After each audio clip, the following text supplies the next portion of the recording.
Perkenalkan, nama saya Lestari Sandiwanti, calon guru penggerak Angkatan 10 dari Kabupaten Landak. Rancangan tindakan aksi nyata modul 1.4. Apa yang mendasari Anda membuat rancangan tindakan ini? Konsep inti dari budaya positif belum dipahami secara merata oleh seluruh warga sekolah, sehingga lingkungan sekolah yang positif bagi anak belum dapat tercipta dengan baik. Berdasarkan belum meratanya pemahaman tersebut, maka perlu dilaksanakan sebuah aksi nyata dalam bentuk pengimbasan pemahaman agar segera terbangun budaya positif di lingkungan sekolah. Apa dampak pada murid yang ingin dilihat dari rancangan tindakan ini? Adapun tujuannya yaitu pertama, meningkatkan pemahaman warga sekolah tentang budaya positif. Kedua, terbentuknya motivasi intrinsik pada murid melalui pembuatan keyakinan sekolah atau kelas. Bukti apa yang dapat dijadikan indikator bahwa tindakan ini berjalan dengan baik?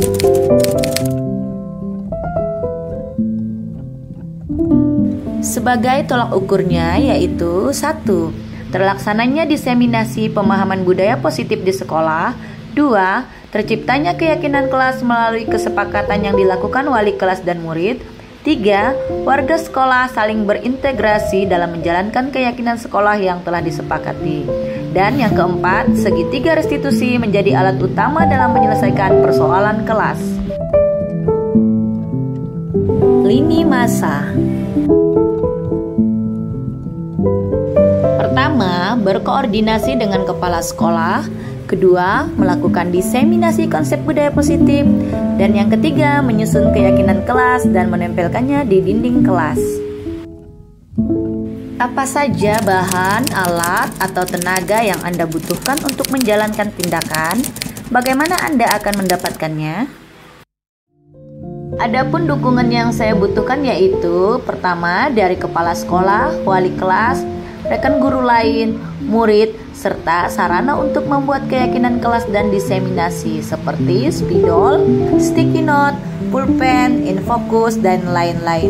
Agar dapat berjalan dengan lancar, maka saya perlu menjalin komunikasi dan kolaborasi serta mempersiapkan sendiri alat dan bahan yang diperlukan dan meminta bantuan sekolah untuk sebagian sarana pendukung lainnya.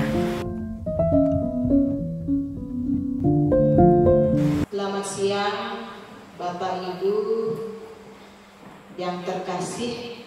Pada siang hari ini kita akan mempersiapkan diri untuk mengikuti diseminasi budaya positif yang akan disampaikan oleh Ibu Lestari Sandiwanti sebagai guru penggerak, dan akan memulai dengan mengucapkan Adin Katalino Bacuramin Kak Sarungga Basengan Kak Jubata. Sebelum kita memulai, kita akan mengawalinya dengan doa. Kami minta Ibu Tripena yang membawakan dalam doa. Waktu dan tempat dipersilahkan. Baiklah Bapak Ibu, sebelum kita mulai kegiatan kita awal dengan doa yang berlama-lama silakan membaca. Terima kasih Bapak, terima kasih Tuhan Yesus atas lawatan penyertaan-Mu dari pagi hingga siang hari ini. Pada siang hari ini kami bersama-sama untuk memulai kegiatan kami diseminasi budaya positif yang disampaikan oleh Ibu Lestari Sandiwanti.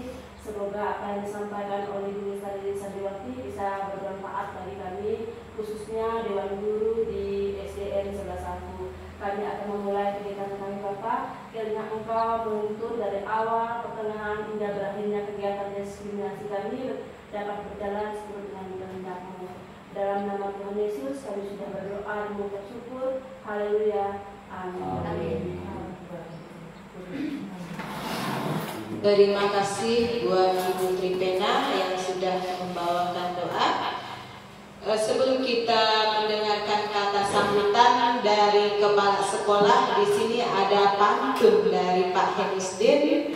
Waktu dan tempat kami persilahkan Pak Hem.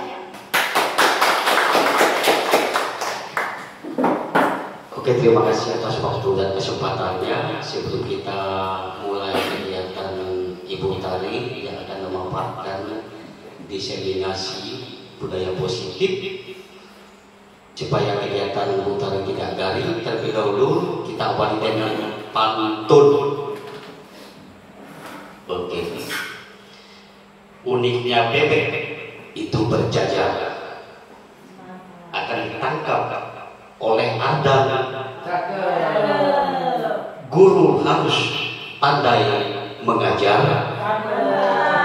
supaya jadi suri teladan. Terima kasih, hanya itu pantun yang dapat saya sampaikan. Silakan lanjutkan. Terima kasih Pak Hen, pantunnya sangat-sangat menginspirasi, luar biasa. Ya, kita akan mendengarkan kata sambutan dan pengarahan dari Kepala Sekolah oleh Bapak Hermanus Lanu. Waktu dan tempat kami persilakan.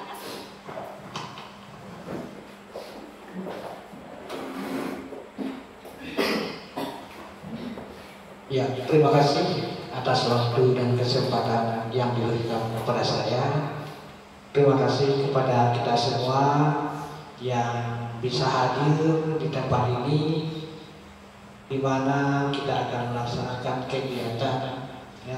Sebelumnya saya mengucapkan selamat pagi menjelang siang.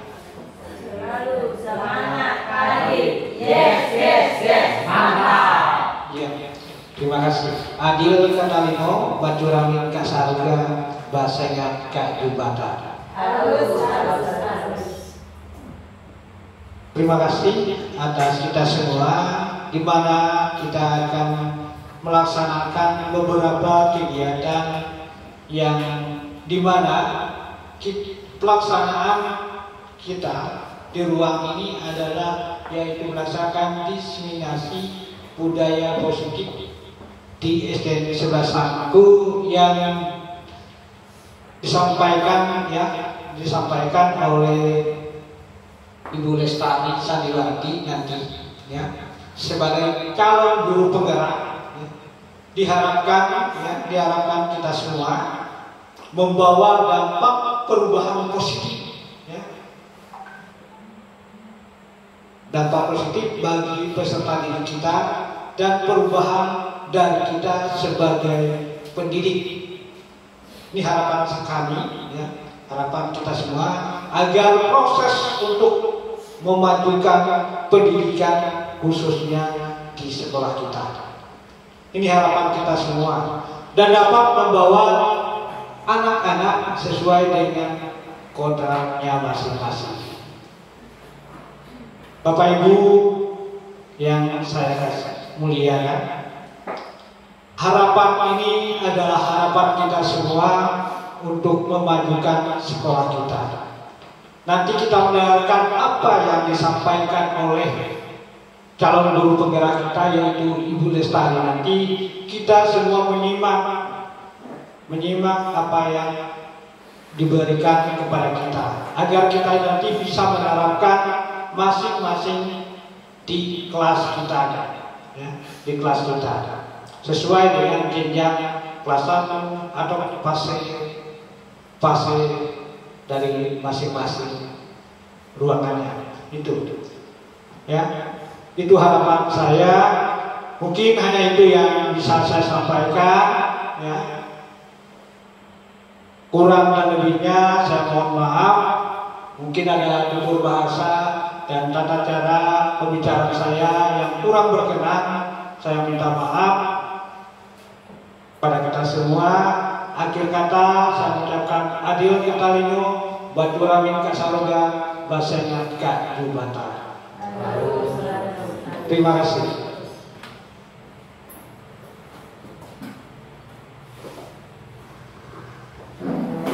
Terima kasih buat penyampaian dari Bapak Kepala Sekolah.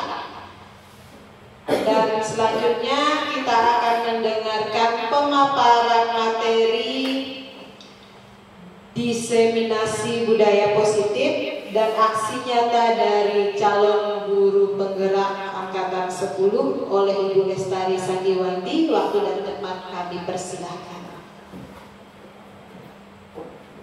Terima kasih kepada Ibu Mariana, Lisa Mariana. Waktunya baik, saya tidak akan berlama-lama, nanti saya akan langsung melanjutkan pemaparan diseminasi budaya positif. Pertama-tama saya ucapkan selamat pagi menjelang siang. Salut, semangat, pagi, yes, mantap.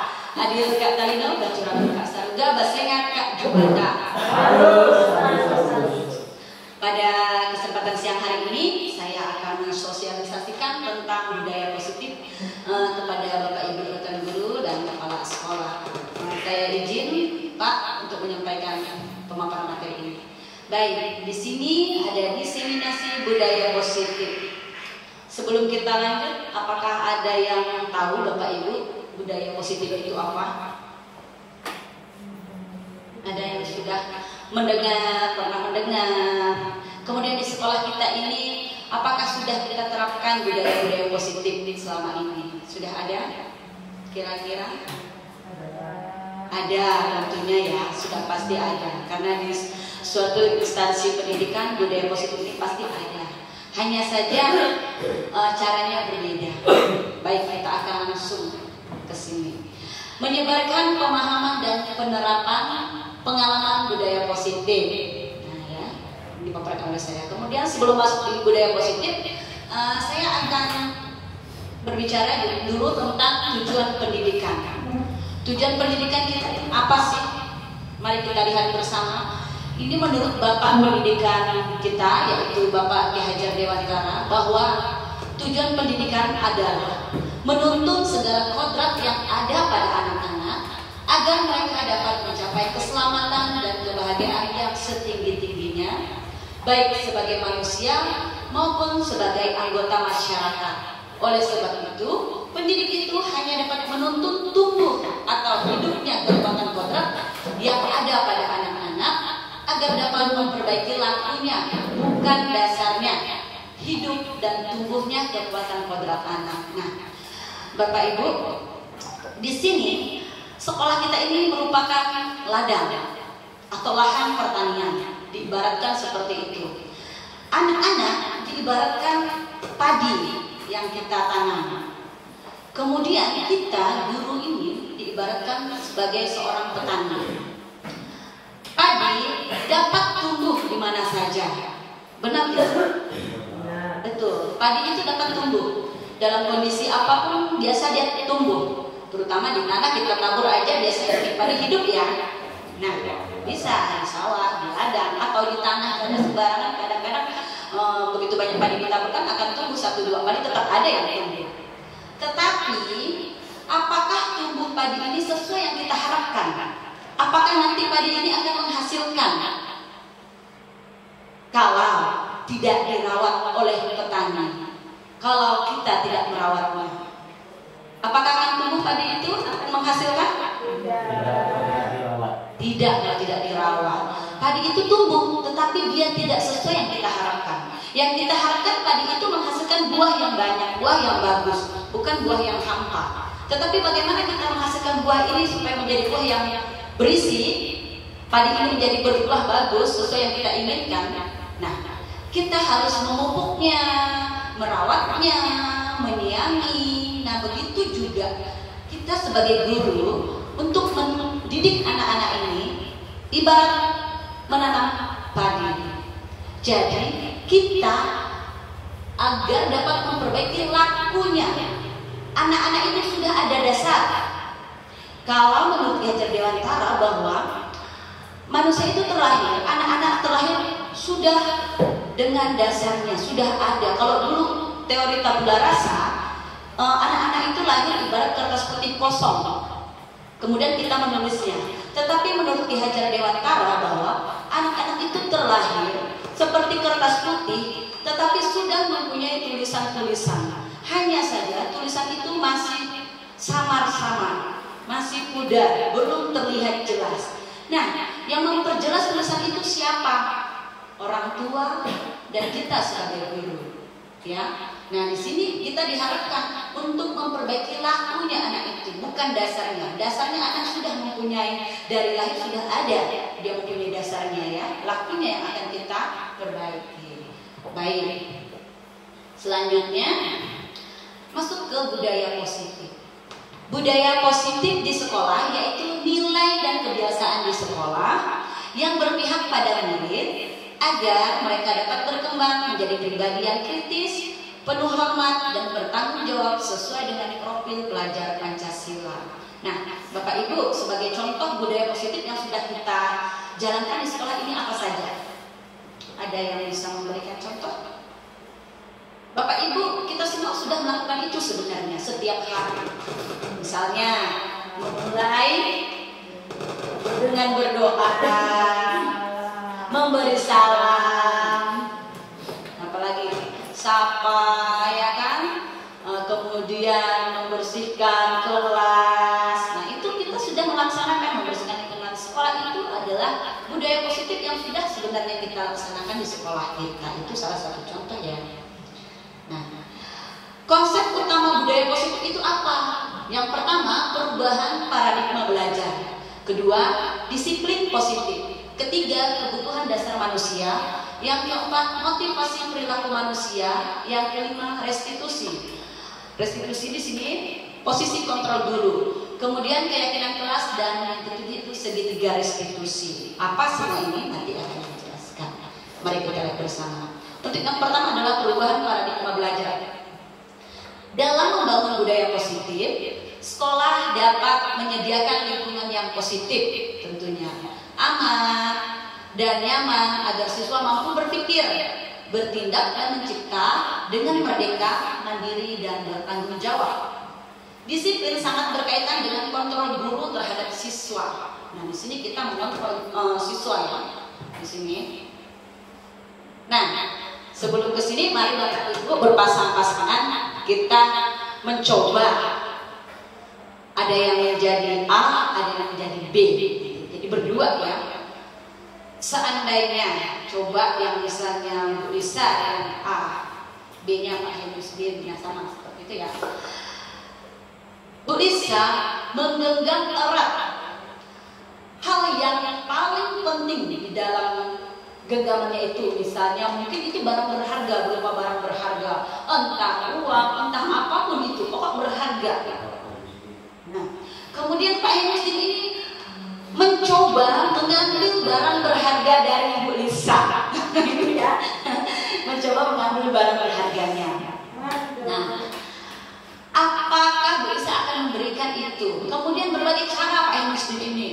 Pertama merayu, dengan merayu dia tidak bisa memberikan, kemudian dengan memaksa, ya, dan lain sebagainya. Kira-kira Bu Lisa ini akan memberi atau tidak? Jika yang digenggaman itu adalah barang berharga, sesuatu yang sangat penting dalam hidup kita, yang tak anggap penting berharga, misalnya uang lah, miliaran atau intan lah di dalamnya, apakah Bu Lisa akan memberikan kepada Pak Hemusdin?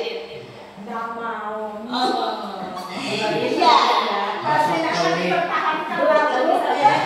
Iya. Akan tetap mempertahankannya ya. Ya, barang-barang itu pasti akan kita tetap pertahankan.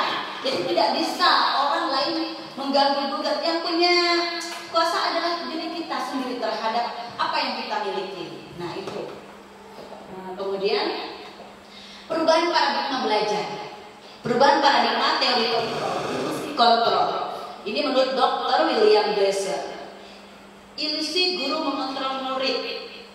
Ilusi bahwa semua penguatan positif efektif dan bermanfaat. Kemudian ilusi bahwa kritik dan membuat orang merasa bersalah dapat menguatkan karakter.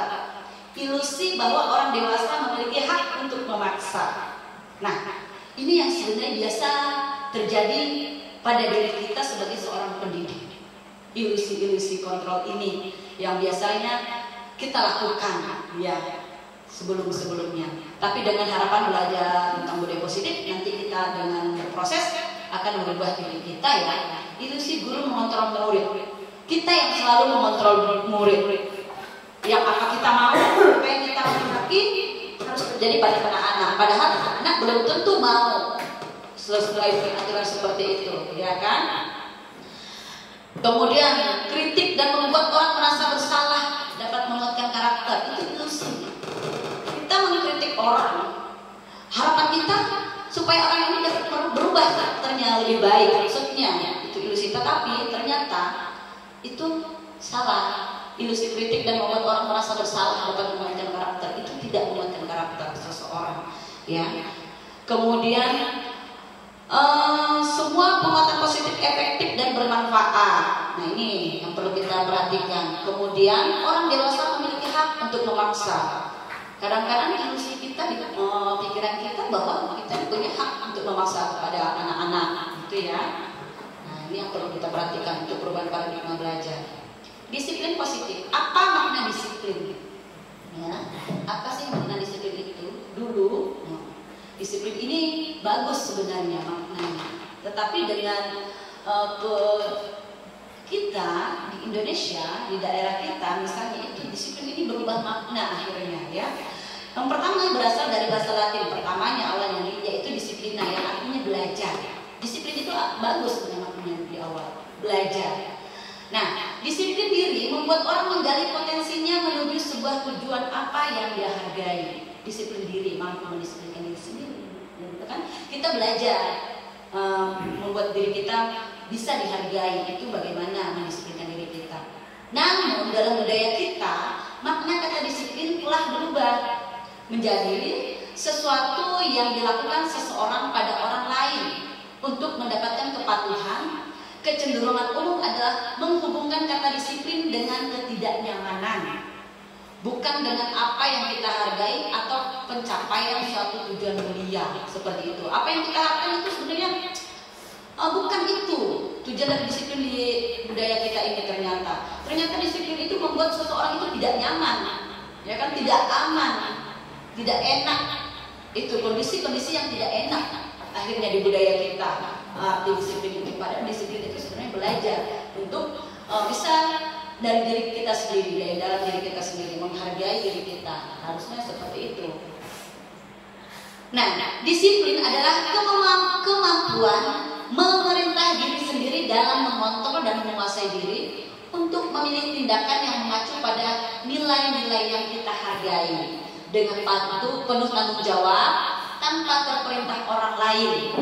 Nilai-nilai yang kita hargai adalah nilai kebajikan, sifat positif manusia yang merupakan tujuan mulia yang ingin dicapai setiap individu, yaitu nilai-nilai dalam profil pelajar Pancasila. Misalnya Bapak Ibu, kita punya tujuan yang ingin kita capai.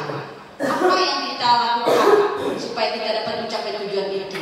Misalnya saya mau menjadi calon guru penggerak.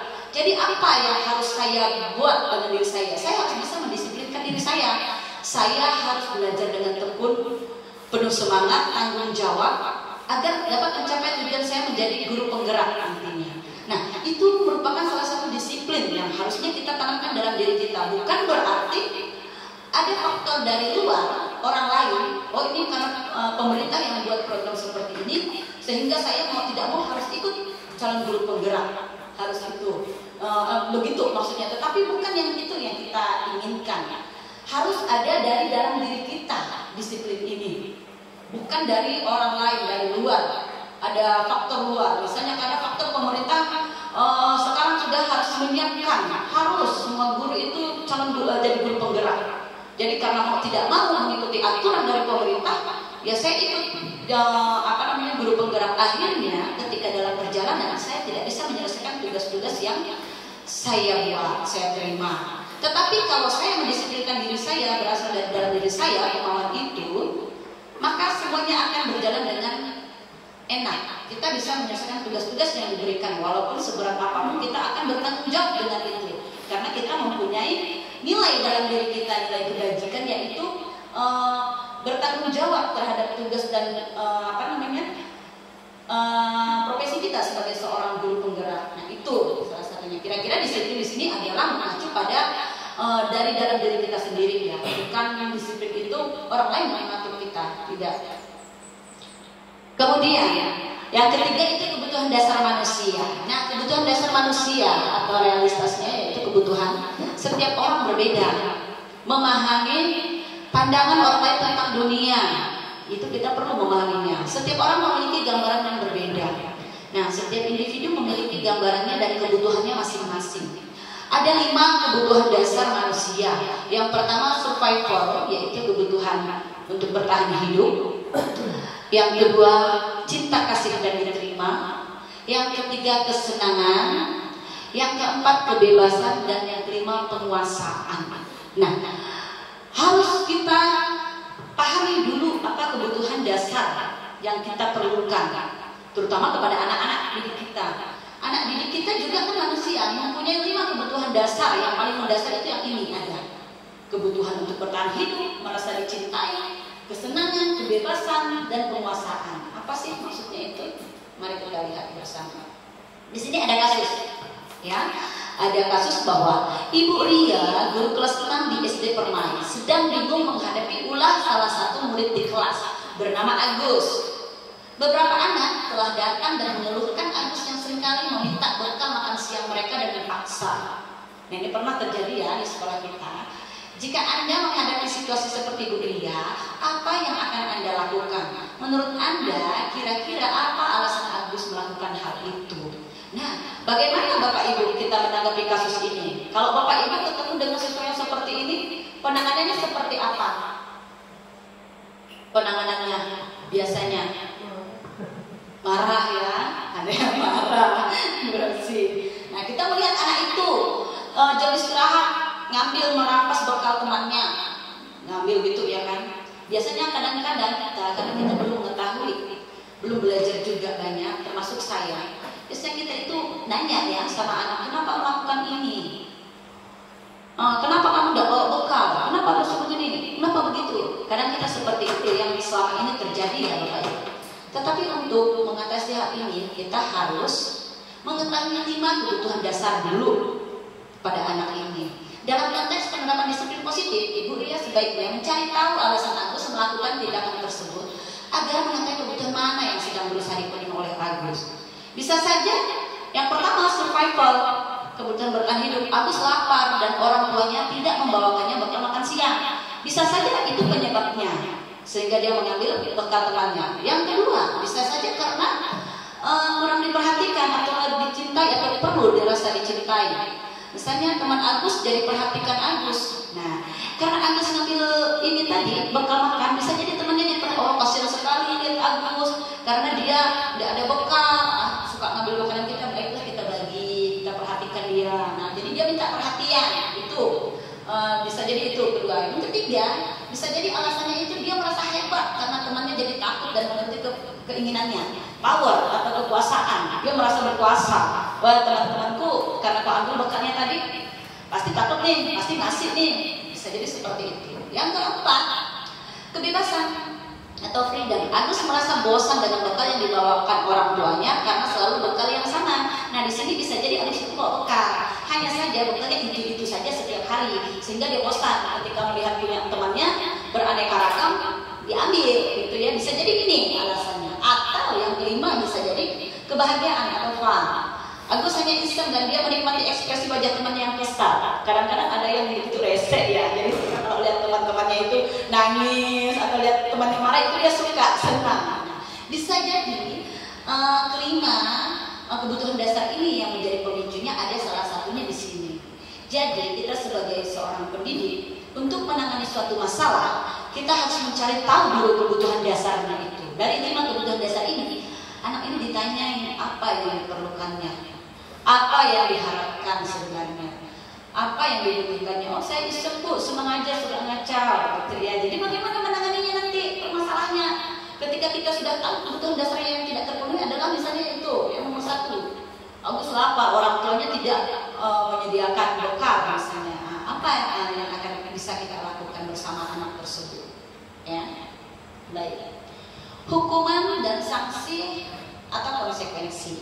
Nah, di sini ada lagi nih kasus Iva kurang menguasai pelajaran matematika sehingga pada saat pelajaran tersebut berlangsung dia lebih banyak berdiam diri atau menggambar di buku pelajarannya. Pada saat guru matematikanya Pak Seno menanyakan pertanyaan Iva menjadi gugup dan tak sengaja menjatuhkan tas dari kursi serta tiba-tiba menjadi gagap pada saat berupaya menjawab. Seluruh kelas pun tertawa melihat perilaku IPA yang bicara tergagap dan terkejut tersebut. Pak Seno pada saat itu membiarkan teman-teman IPA menertawakan IPA yang tergagap dan malu luar biasa. Dan malahan minta IPA untuk maju ke depan dan berdiri di kelas sambil menunduk hidungnya. Gitu ya, karena tidak bisa menjawab pertanyaan Pak Seno. Kelas semakin gaduh dan anak-anak pun tertawa melihat IPA di depan kelas memegang hidungnya. Nah, apakah Anda setuju dengan tindakan Pak Seno terhadap IPA? Bapak Ibu, setuju tidak Bapak Ibu terhadap tindakan Pak Seno itu yang memperlakukan IPA disuruh maju ke depan? Tidak setuju ya? Mengapa? Karena bisa menjatuhkan mental IPA.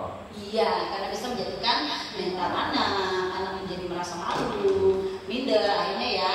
Oke, bagus. Yang kedua, menurut Anda tindakan Pak Seno terhadap IPA adalah sebuah hukuman atau konsekuensi? Hukuman atau konsekuensi? Hukuman. Hukuman. Mengapa?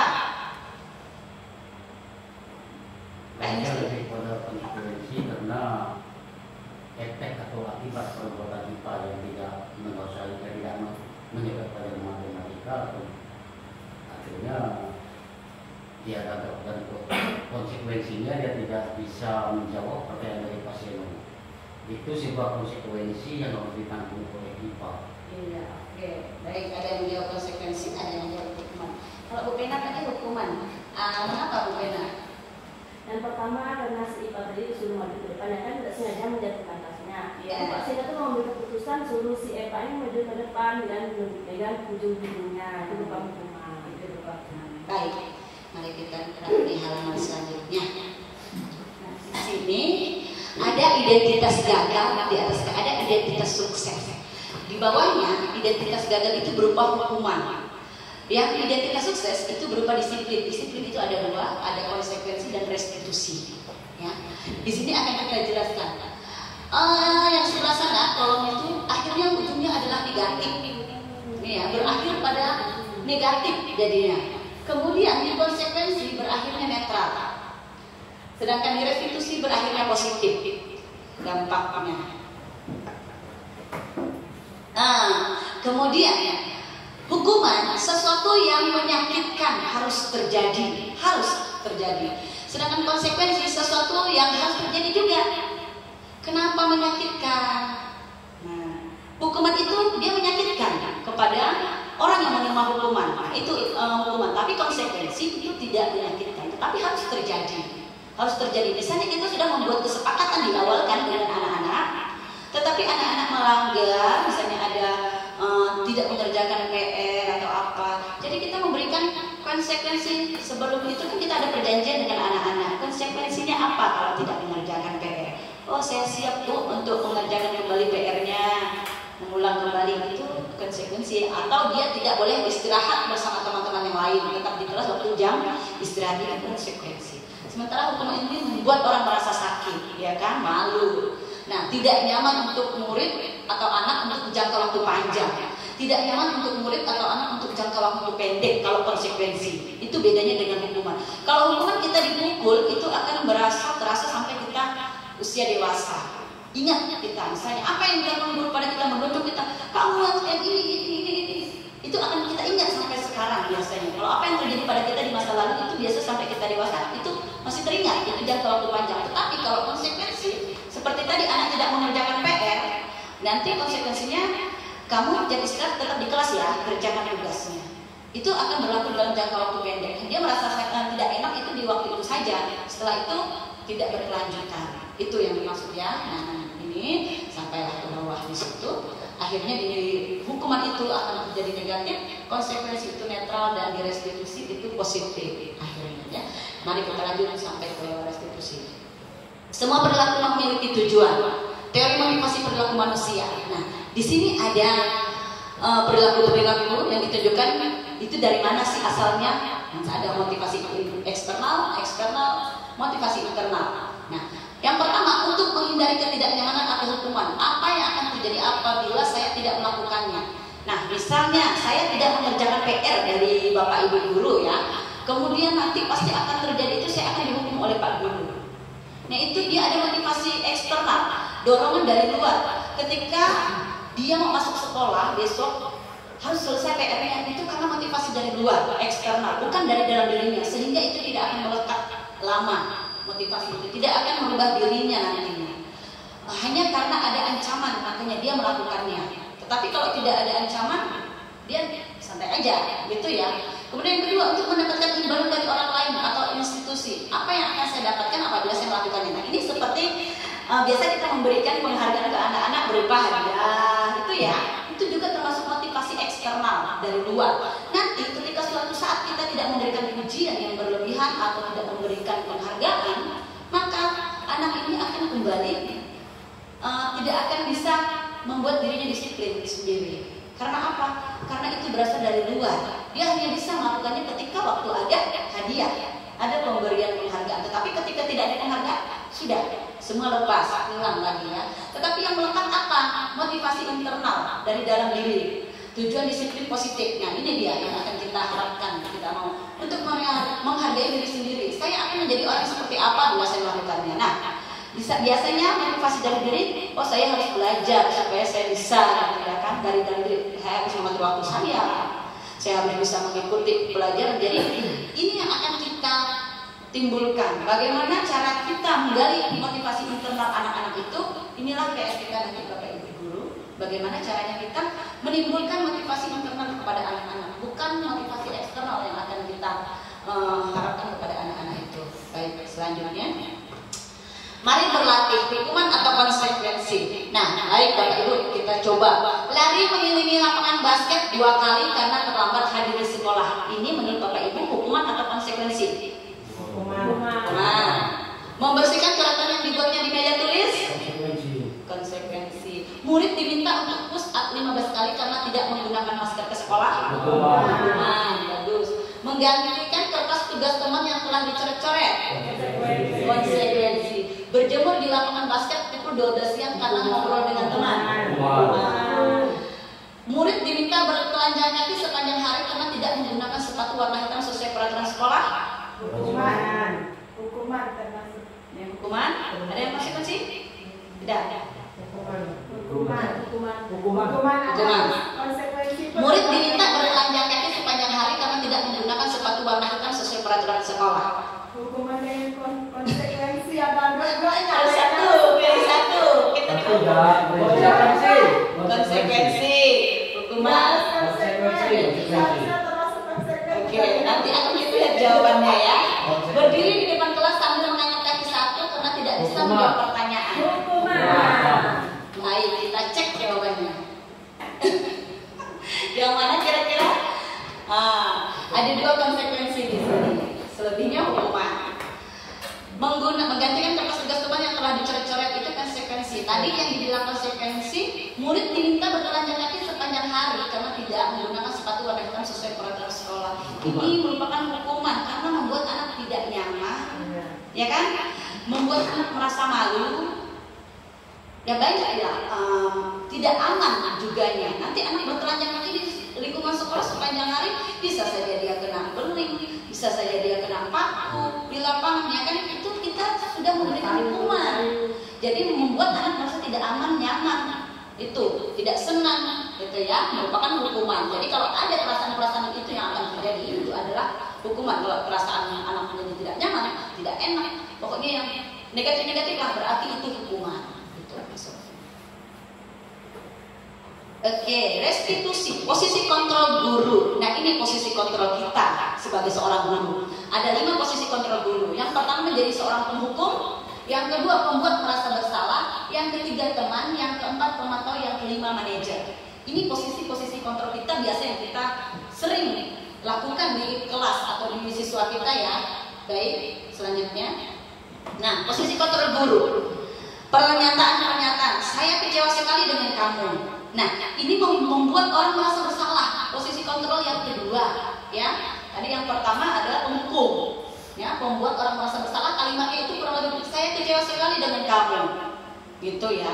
Itu contohnya. Kemudian sebagai penghukum, kamu tidak pernah benar melakukannya. Kamu ini selalu salah terus, tidak becus. Apa yang kamu kerjakan? Itu penghukum. Kalimat-kalimat yang seperti menghardik itu adalah guru yang mendukung. Kemudian yang berikutnya, ayolah lakukan demi ibu atau bapak. Ini sebagai teman. Ini sebenarnya posisi kontrol ini sudah lumayan baik. Tetapi ada hal-hal nanti yang membuat kita itu jadi tidak seperti posisi kita tidak sebagai seorang guru yang seharusnya belum kita harapkan. Ini udah mulai sebenarnya. Ayolah lakukan demi ibu atau bapak. Nah itu kadang-kadang anak mau melakukannya kalau kita merayu gitu ya. Nah tapi yang berikutnya adalah posisi sebagai pemantau. Apakah kamu mau mendapatkan stiker bintang hari ini? Nah kadang-kadang kita begitu memantau anak-anak. Nanti yang bisa ngerjakan dapat bintang, tempel lagi dada anak dapat bintang 1, yang udah ini bintang 2. Jadi anak-anak mau melakukan itu kalau sudah ada, kalau dipantau, kalau dikasih penghargaan, nah itu. Tetapi ketika sudah tidak diberikan itu, apakah anak-anak tetap mau melakukannya? Tidak semuanya. Paling anak-anak yang sudah paham yang bisa melakukannya. Tetapi kalau yang tidak paham, dia punya motivasi tersendiri seperti itu tadi, karena ada yang diharapkannya. Makanya dia mau melakukan. Tetapi bagaimana dengan manajer? Manajer ini yang harus diharapkan. Yang diharapkan guru itu bisa menjadi posisi kontrol sebagai seorang manajer. Bagaimana kamu bisa menyelesaikan masalah ini? Nah, kita berdiskusi dengan anak-anak. Seperti kemarin saya melakukan segitiga restitusi, jadi berdiskusi dengan anak-anak ketika mereka membuat kesalahan. Jadi ditanya validasi tindakan yang salah dan sampai ke menanyakan keyakinan. Kita sebagai manajer, jadi kita tidak langsung menjustice anak atau menuduh, oh kamu ini, nah, itu hukum berbahaya sekali. Nah itu yang sepertinya yang harus kita hilangkan sedikit demi sedikit berproses. Tidak semuanya serta-merta kayak seperti membalikkan telapak tangan gitu ya, langsung hitam jadi putih, tidak bisa juga. Karena namanya budaya itu agak susah dirubah, tetapi kita belajar sedikit-sedikit untuk merubahnya. Kamu selalu yang paling terakhir, itu bahasa-bahasa penghukum tuh. Kasus 1 pada hari Senin Pak Harun, karena ya kita lewatkan. Oke. Nah, di sini ada posisi kontrol guru, motivasi guru berkata hasilnya bagaimana, kaitan dengan berkualitas bagaimana gitu ya. Kemudian murid berkata, dampak pada murid bagaimana. Nah, di sini identitas gagal itu tadi sebagai penghukum. Menghindari hukuman. Nanti anak-anak banyak melakukan segala sesuatu hanya untuk menghindari hukuman, bukan dari dalam diri yang dia mau, gitu ya. Identitas berhasil atau sukses kontrol dari luar, bisa mengharapkan imbalan atau ketergantungan pada orang lain. Sebagai kita di sini sebagai teman dan pemantau tadi posisi guru. Nanti ini yang diharapkan anak hanya mengharapkan imbalan atau ketergantungan dengan kita. Kalau tidak ada kita, dia tidak bisa mandiri. Kalau ketika kita tidak masuk sekolah hari ini, akhirnya mereka ribut, kacau kesana sini, ya kan? Karena mereka sering dipantau oleh kita, sering kita ajak menjadi seorang teman. Itu saya di tahun lalu yang melakukan seperti itu, mengajak anak-anak menjadi teman, akhirnya ya gitu. Kemudian yang identitas berhasil atau sukses kontrol diri, dia bisa mengontrol dirinya sendiri ini anak. Jadi menghargai diri sendiri. Kita harus memposisikan diri kita sebagai seorang manajer, supaya anak-anak bisa mengontrol dirinya, menghargai dirinya sendiri nantinya. Yang kita harapkan seperti itu ya Bapak Ibu. Nah, oke, kita lanjut. Keyakinan kelas. Nah, di keyakinan kelas adalah nilai-nilai kebajikan atau prinsip-prinsip universal yang disepakati bersama secara universal, lepas dari perbedaan agama, suku, negara, dan bahasa. Menurut dosen 1998, suatu keyakinan akan lebih memotivasi seseorang dari dalam atau intrinsik. Seseorang akan lebih bersemangat untuk menjalankan keyakinannya daripada hanya sekedar mengikuti peraturan. Itu ya. Nah, ini ada lingkaran-lingkaran. Budaya positif yang maunya kita harapkan adalah budaya positif. Biasa kita melakukan peraturan kelas. Yang sering kita lakukan adalah peraturan kelas, ya kan? Kita mau merubah peraturan kelas ini untuk menjadikan keyakinan kelas. Kemudian melebar menjadi lingkungan, terjadilah lingkungan yang positif. Dan akhirnya di sekolah terjadilah budaya yang positif.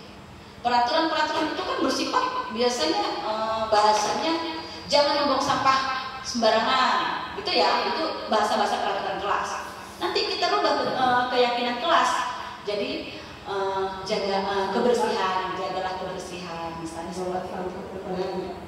Ya, nah itu dari bahasa-bahasa peraturan kelas. yang bahasanya kalimat perintah. Tetapi ketika keyakinan nanti akan berubah menjadi bahasa yang positif seperti ini. Nah, peraturan ada sebelah kirinya peraturan, di sebelah kanan saya ini keyakinan. Ini perbedaan bahasa-bahasa antara peraturan dengan keyakinan, kata-kata dan kalimatnya. Kalau di peraturan selalu kembalikan buku ke tempatnya, itu peraturan ya. Keyakinannya tanggung jawab. Jadi dia secara universal. Tidak, kalau ini kan sudah spesifik, kalau peraturan ini sudah jelas ya, gitu. Tapi kalau ini universal umum ya. Kemudian dilarang mengganggu orang lain peraturannya, ada kata dilarang. Keyakinan kelas menghormati orang lain dan diri sendiri, itu bahasa keyakinan kelas. Kemudian hadir di sekolah 15 menit sebelum pembelajaran dimulai, itu peraturan. Kemudian menghormati orang lain, komitmen pada tujuan, berkomitmen, itu menghargai waktu ya. Kemudian dilarang melakukan kekerasan. Keyakinannya keselamatan, menghormati orang lain. Itu bisa kita buat nanti bersama murid. Kemudian dilarang menggunakan narkoba. Itu bahasa keyakinan adalah kesehatan. Atau dilarang merokok, itu kesehatan. Jadi tidak boleh lagi ada bahasa kata dilarang, ini, dilarang itu. Tapi ke universalnya kesehatan. Seperti itu ya, kalau misalnya ada yang tentang kesehatan. Kemudian bergantian atau menunggu giliran, menghormati orang lain atau kesabaran, itu bahasa keyakinan. Gunakan masker, itu masuk kesehatan dan keselamatan, bahasa keyakinannya. Jangan berlari di kelas atau koridor, itu bahasa keyakinan keselamatan atau keamanan. Jadi bahasa-bahasa yang secara umum ini, nanti ketika anak melakukan berlari di sini kan, jangan berlari, misalnya kan. Biasa kita ya refleks. Apalagi sekarang masih baru nih kita, pasti masih lah, nggak mungkin secepat itu berubah. Nah, jaga keselamatan ya, berjalan lebih baik daripada berlari. Kira-kira seperti itu ya Bapak Ibu, semoga bisa dipahami. Baik, pembentukan keyakinan kelas. Sekarang kita sampai di pembentukan keyakinan kelas. Keyakinan kelas bersifat lebih abstrak daripada peraturan yang lebih rinci dan konkret ya. Tadi keyakinan kelas itu kan abstrak, kayak keselamatan kan abstrak ya. Keselamatan apa? Padahal kalau di peraturan itu lebih konkret. Jangan berlari, kan keselamatan. Keselamatan itu bahasanya lebih abstrak untuk keyakinan. Jadi keyakinan kelas berupa pernyataan universal secara umum gitu ya. Pernyataan keyakinan kelas dibuat dalam bentuk positif. Nah, kata-kata yang positif. Keyakinan kelas hendaknya tidak terlalu banyak sehingga mudah diingat dan dipahami. Banyak itu 7 atau 5 itu keyakinan kelas. Keyakinan kelas sebaiknya sesuatu yang dapat diterapkan di lingkungan tersebut. Semua warga kelas ikut berkontribusi dalam pembuatan keyakinan kelas lewat kegiatan surat pendapat. Nah, bersedia meninjau kembali keyakinan kelas dari waktu ke waktu. Nanti setelah dibuat keyakinan kelas, barulah ada nanti keyakinan sekolah. Sehingga budaya positif tercipta di lingkungan sekolah kita. Ini yang diharapkan. Dokumentasi sosialisasi keyakinan kelas, saya akan buka video, contohnya sebentar ya, videonya tidak lama. Nah ini contoh saya mempraktikkan keyakinan, membuat keyakinan kelas bersama anak-anak kemarin. Ini tidak yang menulis speaker. Jadi pertama saya bersosialisasi mengajak anak-anak membuat keyakinan. Ya, saya membagikan kertas sticky note untuk anak-anak mencurahkan keyakinan apa yang mereka yakini, supaya nanti kelas itu bisa berjalan dengan kondisi kondusif, aman, nyaman, gitu ya. Jadi saya meminta kepada anak-anak untuk menulis di kertas sticky note tentang keyakinan yang mereka yakini. Oke, setelah saya membagikannya, kemudian saya mengerahkan anak-anak untuk maju ke depan menempelkan hasil dari pemikiran mereka tentang keyakinan kelas yang dibuatnya. Satu anak satu keyakinan saja saya minta. Nah, mereka menempelkan itu di depan, didampingi oleh saya. Kita guru mendampinginya. Kemudian nanti setelah itu kita memilah yang mana keyakinan yang masuk keselamatan, mana yang kerjasama, mana yang tentang kesehatan. Kita pilih-pilih, kita kelompokkan di sini ya. Nah, setelah itu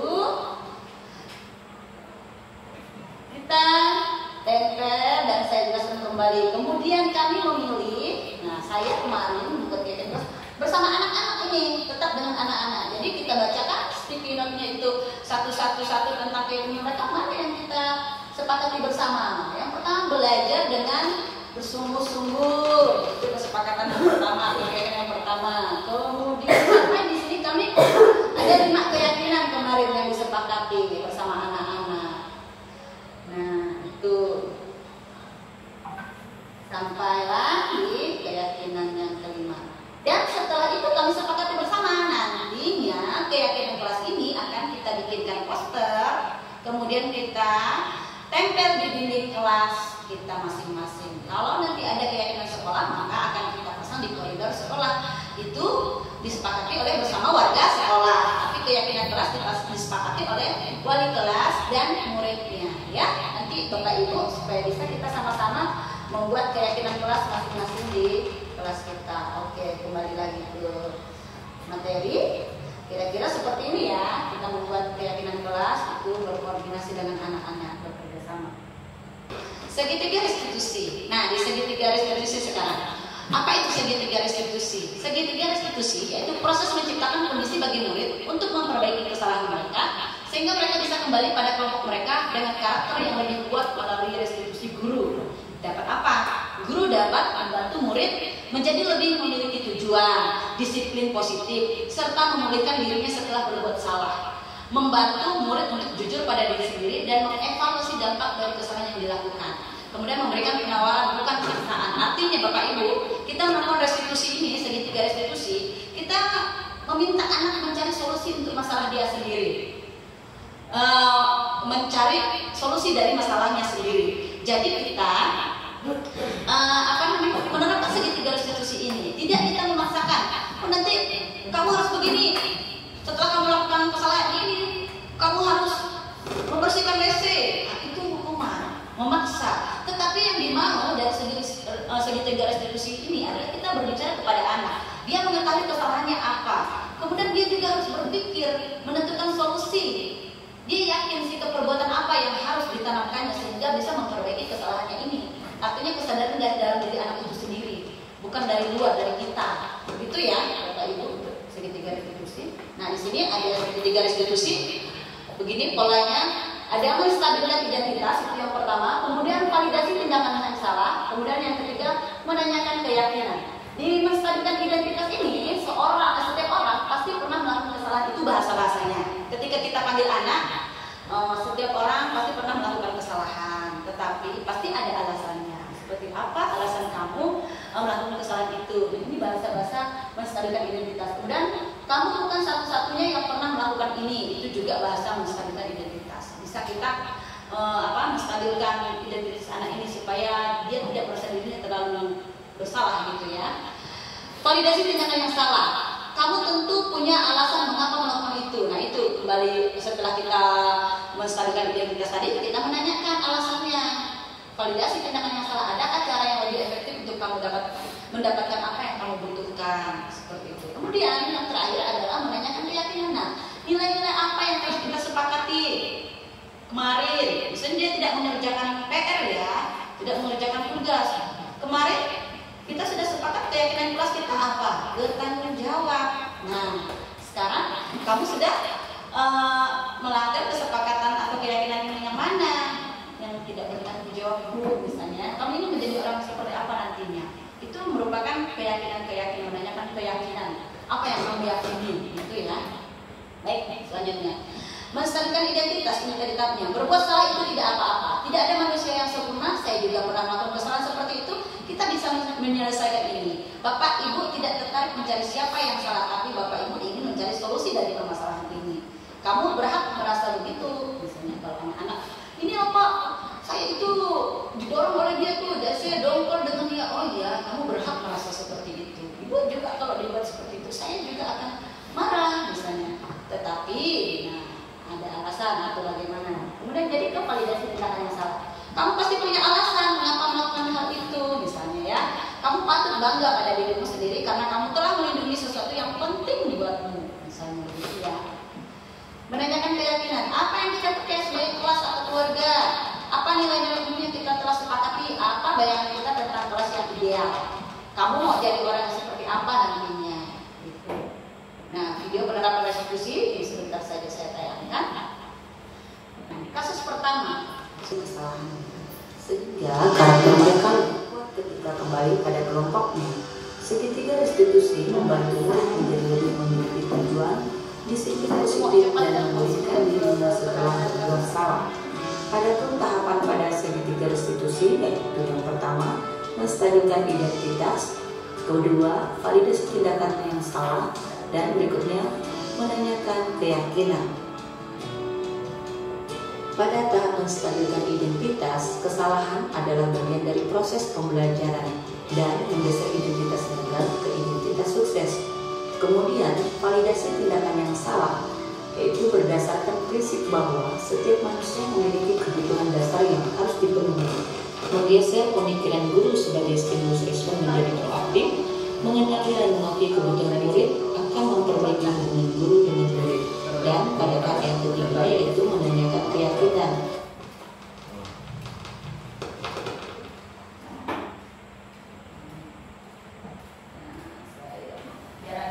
di sini kemarin kan ada kasus nih. Skenario kasus 1 di sini Kristi itu disirami air oleh si Felix dan Rexon ya. Nah, sehingga dia ditetapkan oleh teman-temannya. Kemudian dia lapor sama wali kelas. Kemudian saya memanggil yang 2 orang yang melakukan kesalahan. Di sini saya menerapkan segitiga restitusi.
Membuat kita merasa keseimbangan. Masih ingat kalian tentang keyakinan kelas kita? Jadi tadi yang tidak lakukan itu berdasarkan yang ada. Menunjukkan pada tadi kalian berdiri dengan sesuatu. Karena kalau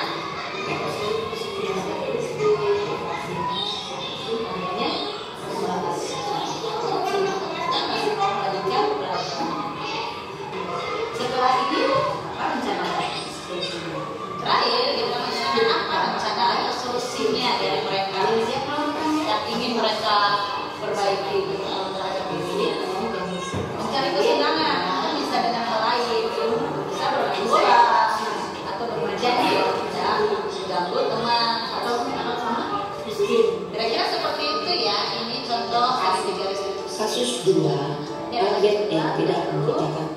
Kita akan lanjut ke berikutnya.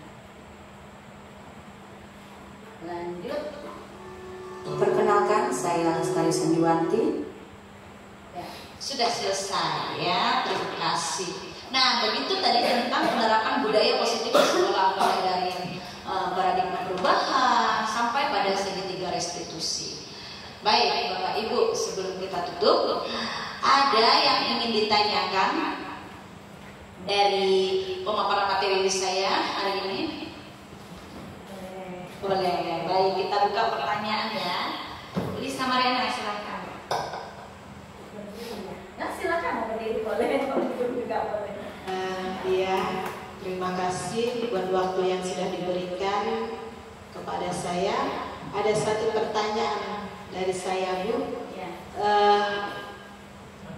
Sekarang kan kita pernah dengar informasi dari luar, artinya dari sekolah-sekolah lain, katanya kita tidak boleh memberikan apresiasi atau hadiah lagi untuk anak-anak yang seumpamanya dia dapat juara atau bagaimana yang seperti itu. Kita nggak bisa lagi memberikan hadiah yang berupa contohnya kayak buku atau dikasih hadiah apa itu pulpen, pokoknya yang seperti itu lah, yang berupa benda. Apakah itu benar atau bagaimana? Terima kasih. Baik, terima kasih pertanyaan yang bagus, Lisa Mariana. Saya akan mencoba menjawab pertanyaannya. Saya akan menjawabnya ya. Tadi ada berasal dari luar, motivasi dari luar dan motivasi dari dalam diri. Kalau penghargaan atau hadiah itu dari mana? Dari luar atau dari dalam diri? Dari luar atau motivasi eksternal ya? Eksternal berupa hadiah. Sebenarnya boleh atau tidak boleh sih kita memberikan hadiah Bu? Menurut Bapak Ibu bagaimana? Boleh atau tidak boleh? Boleh. Ya, menurut kita sih boleh ya, menambah semangat anak-anak. Tetapi ada dampaknya yang harus kita antisipasi. Pertama, jika anak-anak melakukan sesuatu hal, kita beri hadiah buku atau pulpen. Nanti diumumkan ya, ini juara 1 di depan teman, ini juara 2 dapat buku pulpen. Sementara teman yang lain melihat bagaimana, mereka akan berkecil hati. Dan setiap tahun itu biasa kita lakukan ya, sehingga anak yang juara yang itu saja. Tetapi nanti suatu saat ketika kita tidak memberikan hadiah, apakah anak ini akan tetap menjadi juara? Bersyukur kalau memang dia sudah memiliki nilai internal atau nilai yang berada dalam dirinya sendiri, rasa tanggung jawab, disiplin dirinya. Mungkin dari rumah orang tua sudah menanamkan disiplin diri kepada anaknya di rumah supaya bertanggung jawab terhadap dirinya sendiri ya, walaupun tidak ada hadiah yang akan didapatkan. Nanti kamu tetap belajar ya Mak, jadi mau ulangan nih, belajar tetap supaya bisa nilainya tinggi. Tetapi ada sebagian anak yang hanya mau belajar kalau itu ada hadiahnya. Tapi kalau tidak ada hadiah, dia tidak mau. Akhirnya turun dari nilainya, tidak yang diharapkan. Jadi motivasi itu yang ada itu motivasi eksternal dari luar, bukan dari dalam diri anak sendiri, bukan dari kemauannya. Tetapi yang kita harapkan di sini, kita maunya ada motivasi internal dari anak itu sendiri, mau dia berubah sendiri. Jadi kita tidak memberikan hadiah kepada sebagian anak yang nilainya tinggi, supaya apa? Supaya anak-anak lain juga bisa bersemangat untuk belajar dan menimbulkan motivasi internal dari dalam dirinya sendiri. Nah, seperti itu ya. Kemudian tadi kita sering memberikan hadiah kepada anak-anak itu setiap tahun. Bukannya tidak boleh, tetapi kita tadi mau menimbulkan, menggali motivasi internalnya, bukan eksternal. Boleh memberikan hadiah itu boleh-boleh saja, sah-sah saja. Hanya saja di sini kita mau menerapkan budaya positif supaya anak-anak ini mampu bertanggung jawab terhadap dirinya sendiri. Itu yang kita harapkan ya Bapak Ibu. Bukan yang penting anak ini nilainya tinggi, kasihlah hadiah, dia tinggi, kasih hadiah. Tapi ujung-ujungnya nanti di kemudian hari, apa yang akan terjadi ketika dia sudah tidak ada lagi dorongan eksternal atau dari luar, tidak ada hadiah yang diberikan, apakah dia akan tetap seperti itu? Atau nanti malah akan berubah. Makanya pernah bahasa yang begini, dulu anak itu juara 1 terus ya waktu sekolah di SD ya, gitu kan, dia nilainya tinggi-tinggi terus.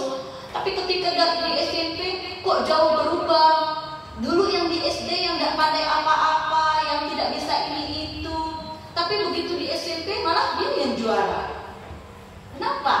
Nah ini ada faktornya yang kita lihat, apakah tadi karena memang dari anaknya itu sendiri atau dari luar motivasi-motivasi itu. Kemungkinan anak itu tadinya karena melihat temannya itu selalu dapat hadiah, makanya dia punya motivasi untuk belajar juga biar dia juga bisa dapat hadiah seperti kawannya itu kali itu. Iya, bisa jadi seperti itu. Tetapi jarang sekali yang seperti itu ya. Ada yang mau supaya dia bisa, biar aku dapat hadiah juga nanti. Ya kalau misalnya di SD kita kan bisa kasih hadiah, tiba-tiba di SMP tidak ada hadiah. Seperti apa? Tapi dulu dia tidak pernah juara, kemudian dia dapat juara. Apakah sama kasusnya? Saya rasa tidak.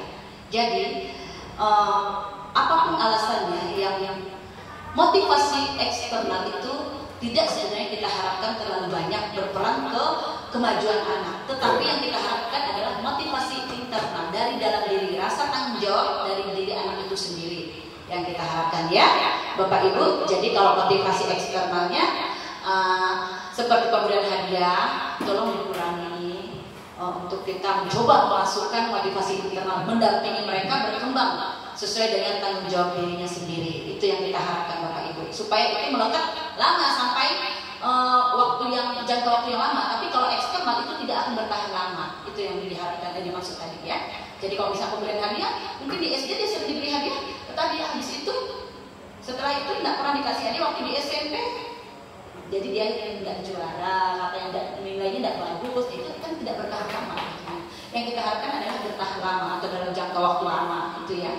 Baik Bapak Ibu, mungkin saya rasa ada yang mau bertanya lagi? Sudah cukup. Oh iya, Kak Edam, silakan Kak Edam. Oh iya, silakan. Ini kan kita bicara budaya kita. Iya betul. Motivasi eksternal dan internal.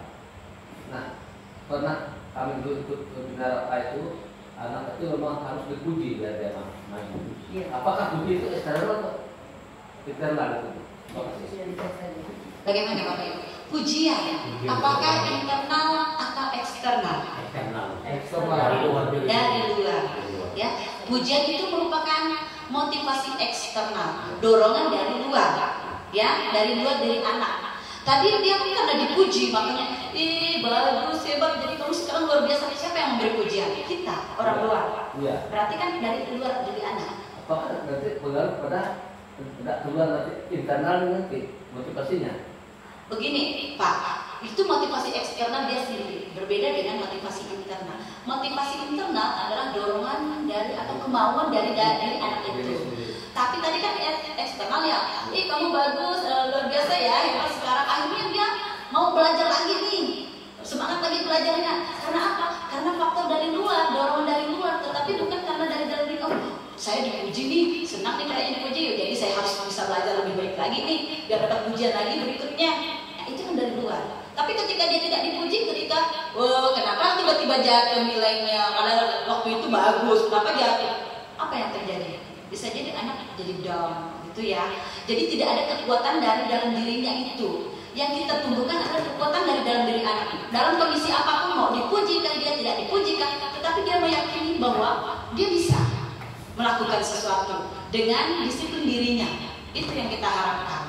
Bukan pujian boleh. Pujian itu boleh, Bapak Ibu. Pujian itu boleh, tetapi tidak boleh berlebihan. Secukupnya saja. Pertama, ketika anak disuruh maju ke depan, ya kan, bisa mengerjakan tugasnya dengan baik. Terima kasih sudah mengerjakan tugas. Itu juga merupakan pujian sebenarnya. Itu cukup. Jangan berlebihan. Bagus, kamu pintar sekali mengerjakan ini. Coba yang lain juga seperti ini. Nah, itu pujian yang tidak bagus. Akhirnya yang lain, kondisi anak-anak yang lain itu terganggu, ya kan? Itu yang perlu kita jaga dari pujian. Makanya ada bahasa-bahasa kita yang memang harus kita jaga. Ketika anak disuruh maju ke depan, terima kasih sudah membantu mengerjakan tugas ini. Nah, itu kan bahasa yang bagus. Pujian juga, terima kasih sudah berpartisipasi. Atau wah, kamu luar biasa, bagus sekali, pintar kamu ya. Yang lain dicontoh ya, teman yang di depan dia bisa mengerjakan. Nah, itu bahasanya yang pujiannya yang terlalu berlebihan. Tidak boleh, motivasi eksternal itu. Jadi bukan juga tidak boleh memuji anak-anak, boleh saja.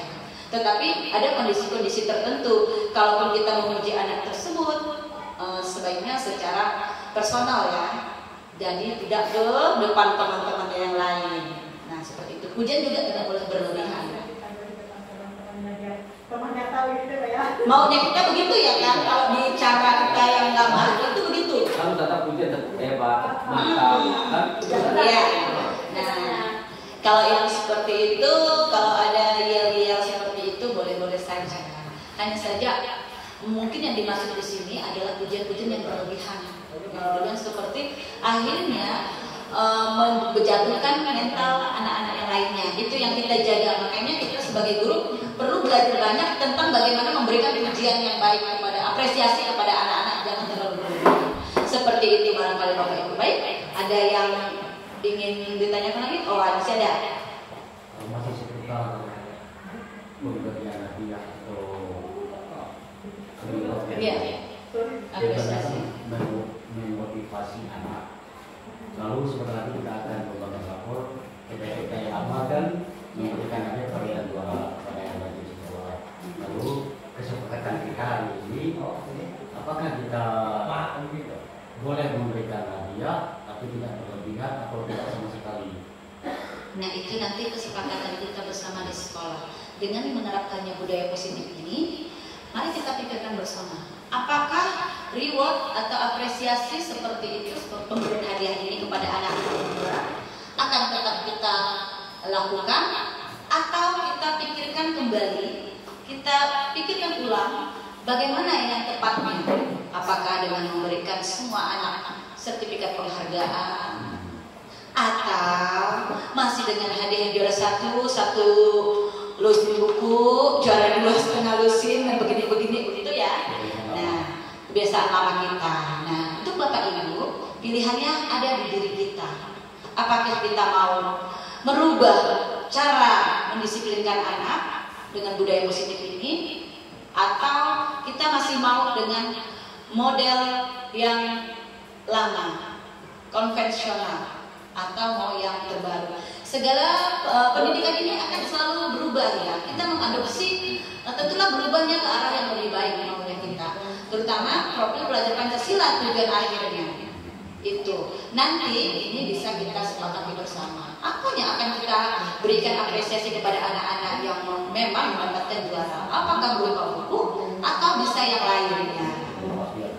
Ini Bu, mungkin saran saya kalau buku itu kan mungkin habis berpakai ya. Ya. Kalau untuk kebutuhan mungkin sekarang kan perlu berikat ya. Mungkin dari piagam mungkin. Setuju. Itu kesepakatan. Piagam begini Bu Rusi, dia dapat di sini sekian, nanti kan tuh masuk ke sekolah-sekolah kan bisa dipakai itu. Itu kalau piagam nanti kita secara bertahap berproses ya Bapak Ibu untuk merubah sistem budaya itu dari budaya lama ke budaya baru ini. Kita akan berproses dengan belajar mempelajari banyak adopsi pelajaran atau materi-materi bisa dari PMM, dari mana, dari sekolah-sekolah lain. Kita mengadopsi atau belajar praktik baik tentang penerapan budaya positif, terutama tentang penghargaan ini ya, atau apresiasi kepada anak-anak. Nanti kita belajar lagi ke depannya tentang hal tersebut supaya jangan juga ketika kita memberikan apresiasi membuat ketidaknyamanan kepada anak-anak lainnya. Seperti kita memberikan hadiah yang biasa juara 1, 2, 3 dan begitu kan. Yang juara 1 jadi mereka juara 1 sih enak senang gitu. Yang lainnya masa mereka terus dapat. Kalau saya nanti mau belajar juga saya tidak mampu mengejar ketertinggalan mereka gitu ya kan. Karena anak-anak ada seperti itu. Karena setiap anak mempunyai kelebihan dan kemampuannya masing-masing. Tidak semuanya mampu di bidang akademi. Banyak yang bidang lainnya juga. Jadi Bapak Ibu kita menilai anak-anak tidak di satu bidang. Jadi yang juara 1 itu terus karena juara kelas bidang akademik dikasih lah buku terus, sementara yang di bidang olahraga kesenian kan banyak juga. Kenapa waktu pembagian rapot tidak memberikan hadiah juga? Itu ya. Jadi Bapak Ibu itu yang perlu kita pertimbangkan dan kita pikirkan bersama untuk budaya positif di sekolah kita. Bagus, ini jadi pemikiran kita bersama nanti. Oke. Ada masih ada janggal. Iya, ini memang ya menyimpang dari ini lah, tapi masih masuk ke eksternal dan internal juga kan? Iya, motivasi budaya positif ini. Iya. Ini masalah kenaikan kelas masih belum rasanya di hati ini. Iya, kenaikan kelas. Karena seperti ini kan Bu, kalau kita semasa kurikulum merdeka ini kan ada istilah baik nih bahasanya ya. Iya betul. Nah, cuman ada cumannya lagi. Nanti saya akan gimana ya? Lalu berpikir lagi memang sih mungkin usia anak itu berbeda, kayak SD dan SMP gitu kan. Iya. Karena di SMP ada satu kasus kemarin itu, anak itu katanya karena buat belajar atau nggak bisa masuk, jarang yang masuk tetap naik. Karena sekarang nggak ada yang naik gitu kan. Itu di SMP. Sehingga waktu itu naik lah kan, dinaikkan walaupun naik persyarat katanya bahasanya ya. Iya. Naik. Tapi dari generasi yang awal seperti itu, sampai dari generasi ke generasi udah mulai sampai lah yang saat ini ya, yang sekarang ini, yang kasusnya ini kemarin kan, nah itu. Sementara yang satunya kan udah dipangkas lah kayak si Bula gitu kan, itu yang SMP karena udah memang tadi kemungkinan usianya lah kan. Jadi kan kita ini di SD nih, kalau di kelas 1 itu kan khususnya ya. Memang sih mungkin nanti dia udah di kelas 2 atau di kelas 3 lah kita lebih belajar. Berarti siapa tahu masuk lagi yang di PAUD masuk ke SD masih belum juga bisa ABC misalnya atau abjad, nggak apa-apa kalau masuknya, atau nanti pun terus naik dari kelas 2 atau kelas 3 baru naik seperti itu. Lalu tahun yang lalu kan banyak tuh walaupun yang udah besar dan usianya udah 8 tahun masih nggak naik gitu kan. Akhirnya dalam dia nggak naik itu rupanya ada banyak perubahan kerja seperti itu. Lalu bagaimana itu? Baik, untuk menanggapi hal tersebut, kayak sekarang itu siswa harus naik, nggak bisa nggak naik, apapun alasannya harus naik, gitu ya kan? Sementara dulu pernah anak itu nggak naik, tapi akhirnya dia berubah, bisa, gitu ya kan? Nah, dia berubah karena apa? Apakah dorongan eksternal atau internal dari dirinya? Apakah dia berubah karena dirinya sendiri yang berubah dirinya, atau paksaan dari orang tua, bahkan lingkungan sekitar? Itu yang perlu kita ketahui terlebih dahulu. Nah, kalau dia berasal dari luar, itu tidak akan bertahan lama biasanya. Paling dia setahun 2 tahun, oke, karena dia udah berusaha nih, jadi dia naik kelas setahun 2 tahun. Ketika nantinya lagi di kelas-kelas berikutnya dapat lagi dia kasus misalnya dia nggak bisa lagi kan, akhirnya tidak ada lagi dorongan dari orang tuanya pun tidak, misalnya itu apakah anak ini akan lanjut? Dan terbukti juga banyak yang akhirnya putus sekolah. Ya kan, anak-anak kita itu. Nah, dari menanggapi kurikulum merdeka ini, anak harus naik. Kita bisa tidak menaikkan anak dengan persyaratan. Maksudnya ada beberapa syarat yang memang tidak bisa sama sekali kita tangguhkan. Misalnya, anak ini banyak kasus, tidak pernah masuk sekolah, kehadirannya sekian persen dari yang seharusnya, seperti itu jadi PR kita sebenarnya. Yang paling utama adalah ketika anak ini yang memang harus wajib naik, dia tidak bisa baca tulis hitung, tetapi dia rajin nafsu. Anak ini yang jadi perhatian kita. Jadi itu memang wajib dinaikkan. Karena biasanya nanti ada dorongan dari dalam dirinya sendiri. Ketika dia sudah naik di kelas selanjutnya, melihat teman-temannya, sudah pandai ini itu, sementara aku ini sudah kelas 2, sudah kelas 3, tetapi kok aku belum bisa baca, temanku udah bisa, malu juga rasanya. Jadi ada motivasi dari dalam dirinya untuk belajar. Kalau gitu aku belajarlah, nanti mungkin minta sama mama bapaknya untuk dileskan, barangkali seperti itu. Tetapi kalau kita mau tidak menaikkan anak, harus ada kolaborasi. Yang paling utama adalah kolaborasi antara orang tua dan guru beserta anak untuk melihat lebih dalam kebutuhan dasar manusia itu, kebutuhan anak ini apa yang perlu diperlukannya. Kenapa dia bisa sampai seperti itu, tidak pernah masuk sekolah? Kenapa dia selalu membuat kasus yang bertubi-tubi ya, sehingga membuat dia ini untuk dinaikkan itu susah. Biasanya ada anak-anak yang melakukan hal tersebut karena memang kebutuhan dasarnya tidak terpenuhi. Kita tidak tahu, baik di rumah maupun di sekolah. Jadi kita tidak bisa melihat satu sisi. Nanti suatu saat dia dinaikkan tuh Bu, akhirnya dia tidak dinaikkan, dia semangat tuh belajar. Akhirnya berubah, betul berubah. Apakah dalam jangka waktu lama atau sebentar? Itu yang perlu kita pikirkan bersama sekarang.